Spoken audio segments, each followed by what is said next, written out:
গল্প ছায়াপ্রভা দুর্গের রহস্য। রঞ্জন দত্ত ছাদে বসে আকাশের দিকে তাকাচ্ছিল। সকাল থেকে ভারী মেঘ জমে আছে, আর তার চোখে যেন নতুন কোনো রহস্যের খোঁজ জ্বলে উঠেছে। দাদু, আজ কি আমরা নতুন কোনো অভিযান করতে পারব? রঞ্জন উত্তেজনায় জিজ্ঞেস করল। মহাপ্রসাদ দত্ত হেসে বললেন, রঞ্জন, আজ তোমার ধৈর্য পরীক্ষা হবে। আমরা যাচ্ছি ছায়াপ্রভা দুর্গে। শুনেছ তো, বহু বছর ধরে ওই দুর্গে রহস্য লুকিয়ে আছে। হ্যাঁ, কিন্তু দাদু, সেখানে কি আসলেই ভূত আছে? রঞ্জন কাঁপতে কাঁপতে জিজ্ঞেস করল। ভূত না রঞ্জন, আমি মনে করি এটা আসলে কোনো লুকানো ধন বা পুরনো ইতিহাসের তথ্য। আমরা তা বের করব। দাদুর চোখে ছিল এক অদ্ভুত জ্বালাময়ী চকচকে ভাব। তারা গাড়ি করে ছায়াপ্রভা দুর্গের দিকে রওনা হল। পথে দাদু রঞ্জনকে বললেন, এই দুর্গে বহু শতক আগে রাজা ইন্দ্রদেব বসত করতেন, কিন্তু হঠাৎ এক রাতেই দুর্গটি পরিত্যক্ত হয়ে যায়। স্থানীয় লোকেরা বলে দুর্গের ভেতরে এক রহস্যময় চেম্বার আছে, যা কখনো কেউ খুঁজে পায়নি। অনেকেই চেষ্টা করেছে, কিন্তু কেউ ফিরে আসেনি। রঞ্জন কানে হাত দিয়ে চিৎকার করতে চাইল, কিন্তু দাদু, আমরা কি নিরাপদে ফিরে আসব?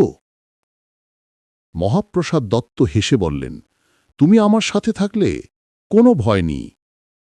তবে খেয়াল রাখো, প্রতিটি ধাপ আমাদের মেধা এবং সাহস পরীক্ষা করবে। দুর্গে প্রবেশ করার পর প্রথমেই তারা দেখল প্রধান গেট বন্ধ।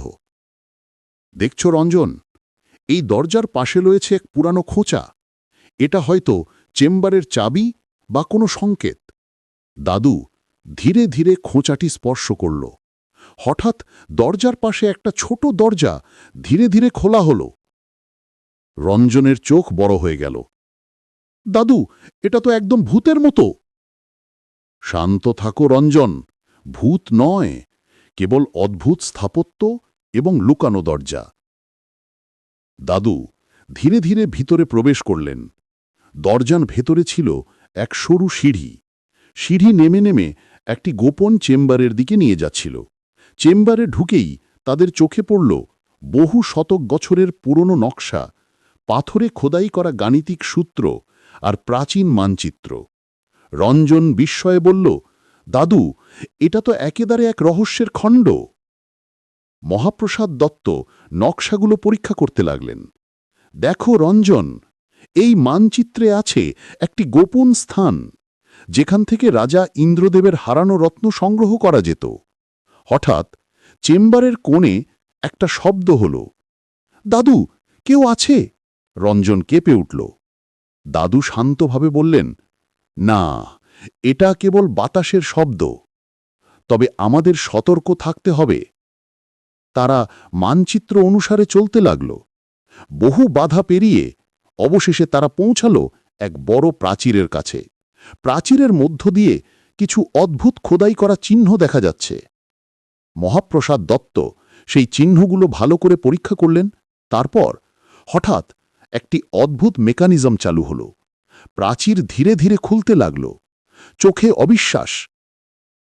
সামনে ছিল এক বড় কক্ষ, যার মধ্যে অনেক জিনিসের মধ্যে সবচেয়ে চোখে পড়ল একটি সোনার বাক্স। রঞ্জন, আমাদের অভিযান সফল হল। দাদু হাসলেন। রঞ্জন দৌড়ে সোনার বাক্সের দিকে গেল, কিন্তু তখনই কক্ষে একটি পুরনো কাগজের খাতা পড়ে গেল। কাগজে লেখা ছিল, এই ধন কেবল সাহসী ও বুদ্ধিমানদের জন্য, যারা শুধুমাত্র সম্পদে লিপ্ত নয়, বরং ইতিহাসকে বুঝতে চায়, তারাই সত্যিকারের বিজয়ী। রঞ্জন এবং দাদু একে অপরের দিকে তাকাল। দাদু, শুধু ধন নয়, আমরা ইতিহাসের এক রহস্যও সমাধান করলাম, রঞ্জন উত্তেজিত কণ্ঠে বলল।